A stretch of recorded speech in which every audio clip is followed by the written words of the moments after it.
Dans cette vidéo, je voudrais vous partager sur ces moments difficiles que l'on peut parfois ressentir dans la vie. Ça nous est tous arrivé, où on peut être désespéré.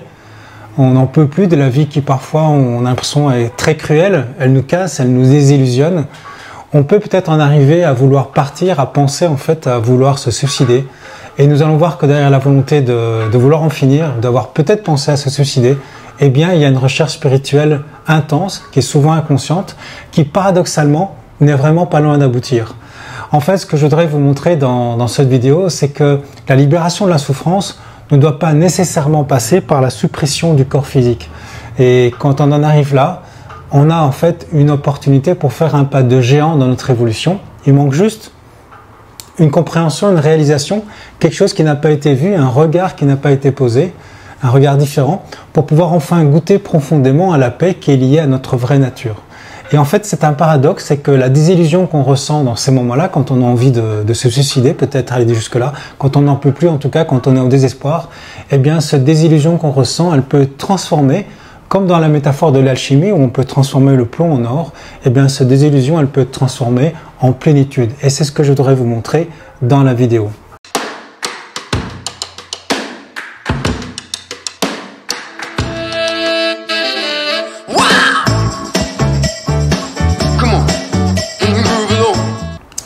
Si ce que je partage dans cette vidéo vous intéresse et que vous souhaitez aller plus loin sur le chemin, eh bien sachez que j'organise des consultations, des formations, des séminaires en ligne, comme par exemple le séminaire Jeûne et Spiritualité.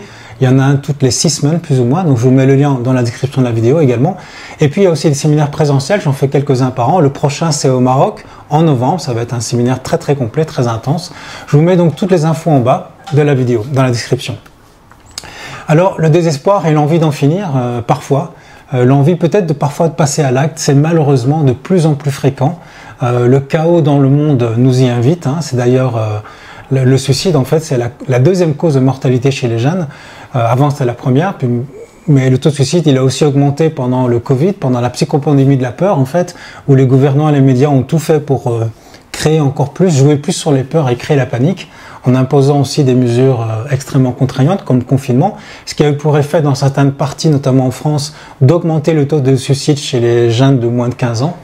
Et donc, de manière générale, en tout cas, ça a surtout augmenté le désespoir et la pauvreté. Pendant qu'on sait des groupes et des milliardaires se sont encore plus enrichis, eh bien, la grande majorité d'entre nous, on a perdu en qualité de vie.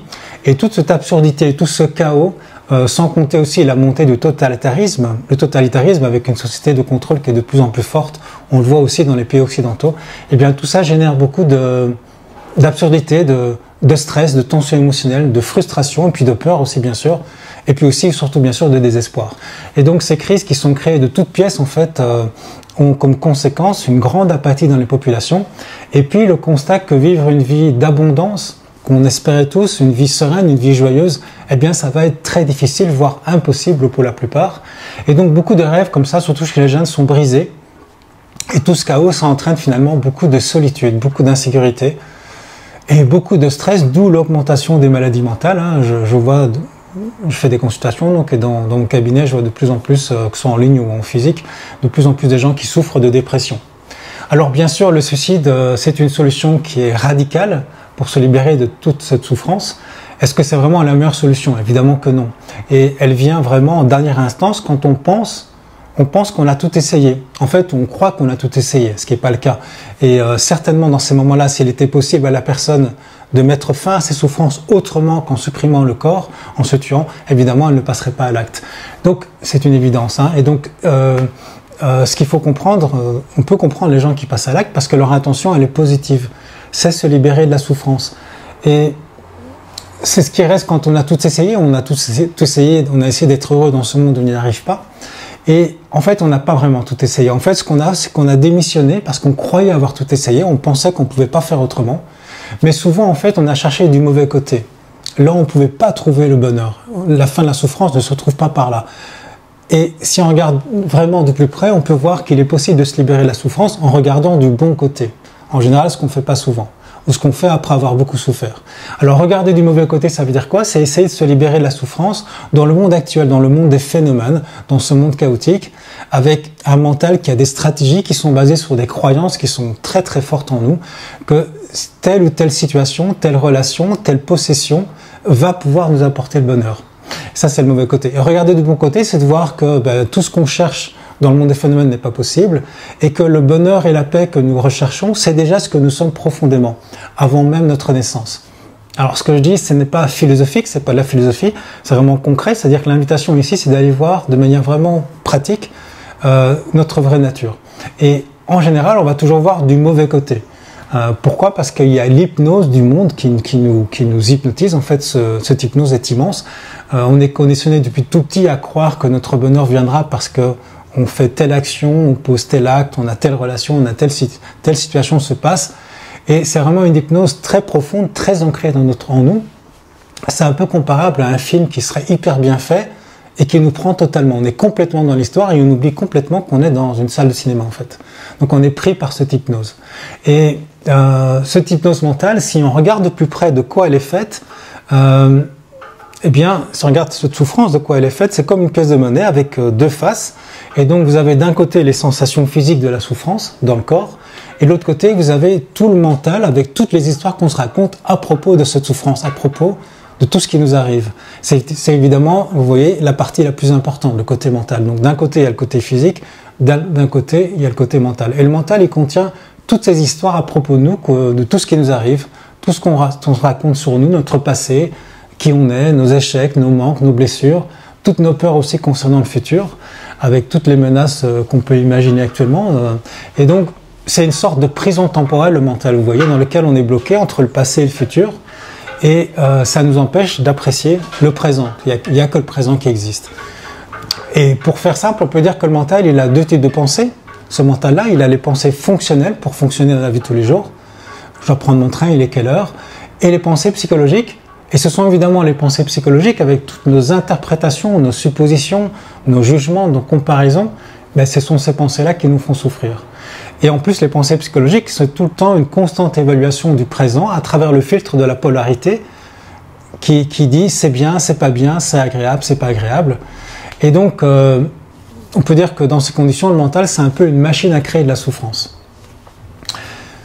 Pour vous en convaincre, prenez quelques instants et pensez à ce qui vous fait souffrir actuellement, aux problèmes que vous avez, à ce qui vous déçoit, à ce qui vous attriste actuellement dans votre vie, ce qui vous inquiète peut-être aussi. Et imaginez que par un tour de baguette magique, je pourrais, ce serait génial si je pouvais faire ça, d'un coup enlever toutes les pensées psychologiques que vous pouvez avoir sur ce qui vous arrive. Vous n'avez plus que des pensées fonctionnelles. Imaginez, et bien dans ce cas, vous avez certainement minimum 90%, 90% de la souffrance qui s'en va. Il restera peut-être 10% au maximum d'inconfort et de tension dans le corps. Et ça, au fil du temps, ça va partir. Donc imaginez les impacts et l'incroyable pouvoir que nous avons si nous pouvons ne plus être impactés par cette puissance mentale, ou si on peut la gérer, si en tout cas on peut en être moins esclave. On peut vivre dans ce cas-là la vie de manière beaucoup plus fonctionnelle, sans anticipation inutile, sans analyse inutile. Au niveau psychologique, c'est beaucoup plus simple. Et donc, on ne résiste plus du tout à ce qui est. Et pour le dire tout simplement, on n'est plus dans la résistance, on est dans l'acceptation. Alors, je sais que c'est pas, je dis pas que c'est facile, hein, je sais personnellement à quel point c'est difficile, mais c'est possible pour tout le monde et à tout moment, quelle que soit notre souffrance. Alors, ça peut prendre un certain temps, comme ça prend un certain temps pour se déshabituer d'une mauvaise habitude, ou par exemple, on est crispé et ça prend un certain temps de se décrisper. Imaginez un membre qui est resté trop tendu pendant longtemps. C'est donc un retour au naturel qui peut prendre un certain temps, oui, mais c'est quand même beaucoup moins long que de souffrir pendant des mois et des années ou toute une vie.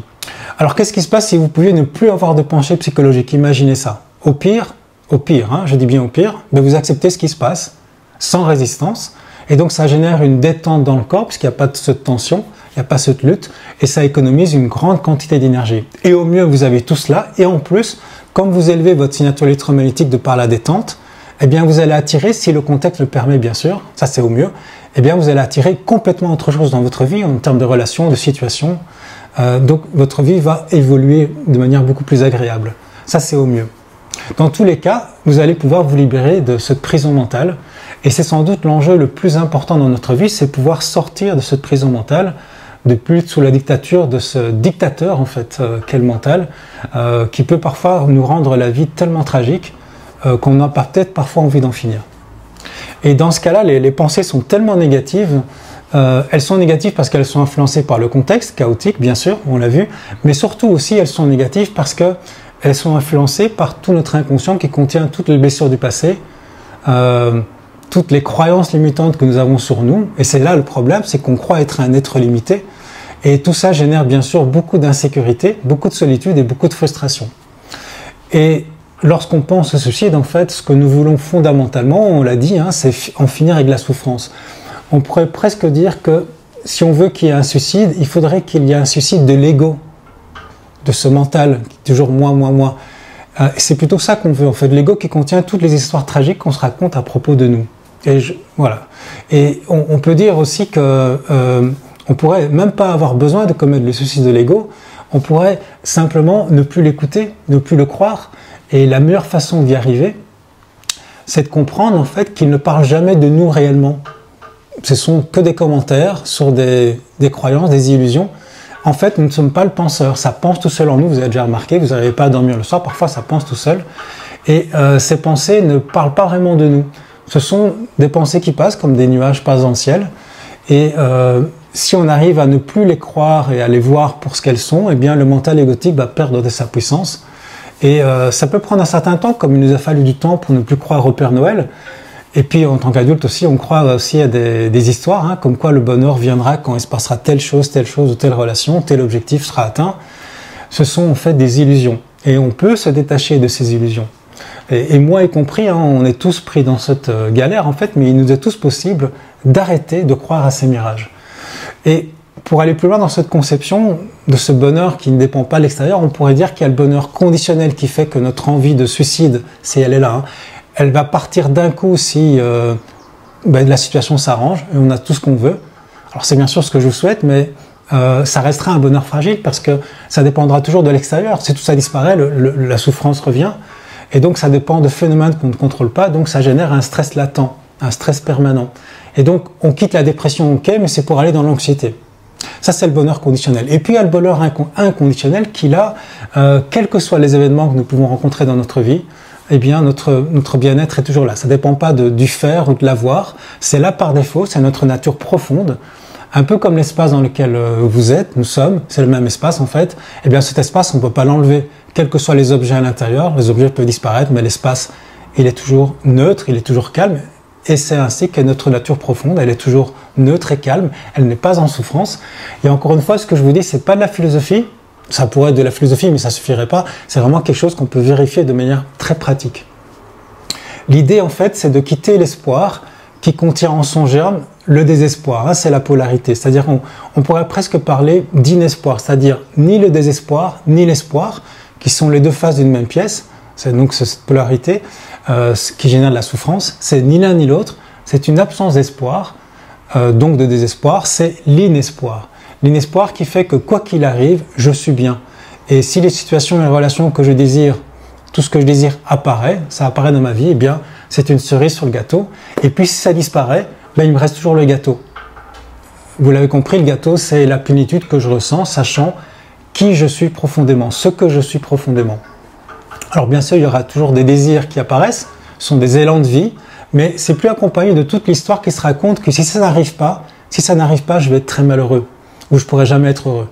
Donc, vouloir en finir ou penser au suicide, c'est paradoxalement une opportunité pour se libérer de la souffrance, car finalement, ça nous invite à aller voir là où on n'a jamais été voir, c'est-à-dire en nous-mêmes, et non plus à l'extérieur, mais à l'intérieur, on pourrait dire. Et on n'a jamais été aussi proche, quand on est dans ces moments de désespoir, de la libération, même si la souffrance, bien sûr, est très intense. Donc l'invitation, c'est, si vous le souhaitez, hein, c'est plutôt que de passer à l'acte en voulant supprimer la vie, c'est de passer à l'acte, mais spirituel, ou plutôt l'action spirituelle, qui est de supprimer, non pas la vie, non pas le corps, mais la dictature de l'ego, pour se libérer du dictateur mental qui filtre toujours la réalité avec... de manière très limitée et très tragique. Alors cet acte spirituel, on pourrait peut-être dire plutôt une non-action, parce que c'est pas une action, se décrisper son bras qui est crispé, c'est juste se détendre. Eh bien, c'est vraiment comprendre que je ne suis pas le penseur. Je suis beaucoup plus le témoin personnel de ce qui se passe. Je suis une conscience en fait qui ne souffre pas, qui se sent jamais séparée, ni insécurisée, ni agitée. Alors je sais, ça peut paraître incroyable si vous l'avez jamais senti, mais c'est le message universel qui nous vient de toutes les spiritualités du monde entier depuis la nuit des temps. Et donc pour avoir un petit aperçu de ce que ça amène, ce retournement d'attention sur nous-mêmes, non plus sur le monde des phénomènes, mais sur ce que nous sommes profondément, j'ai fait une petite méditation guidée cet été pour vous montrer à quoi ça ressemble, pour avoir un petit aperçu. Vous pouvez l'écouter, hein, c'est dans la vidéo que j'ai faite cet été, je vous mets le lien dans la description de la vidéo aussi. Et puis également, si vous souhaitez aller plus loin pour goûter à ça, goûter à votre vraie nature, goûter à cette paix, eh bien, vous pouvez aussi, si vous n'avez pas l'occasion de faire un séminaire avec moi, eh bien, je vous mets en plus en lien dans la description de la vidéo 3 méditations d'investigation qui ont été faites dans un séminaire Jeûne et Spiritualité cet été aussi. Et donc comme ça, vous avez une progression pour voir un petit peu à quoi ça ressemble. Et comme ça, vous pouvez pratiquer et voir comment on peut en arriver à se libérer de la souffrance. Et donc tout ça pour dire en conclusion que si vous êtes vous-même dans ces moments difficiles de la vie, comme on peut tous l'être, eh bien, sachez que paradoxalement, autant la souffrance peut être très intense, l'envie d'en finir peut-être, autant vous n'avez jamais été aussi près de vous libérer. J'espère que vous entendez ce message et au plaisir de vous retrouver dans une prochaine vidéo. Être un rebelle sans se mettre à genoux, comme une étincelle dans ce monde de fous. Être un rebelle sans se mettre à genoux, comme une étincelle dans ce monde de fous.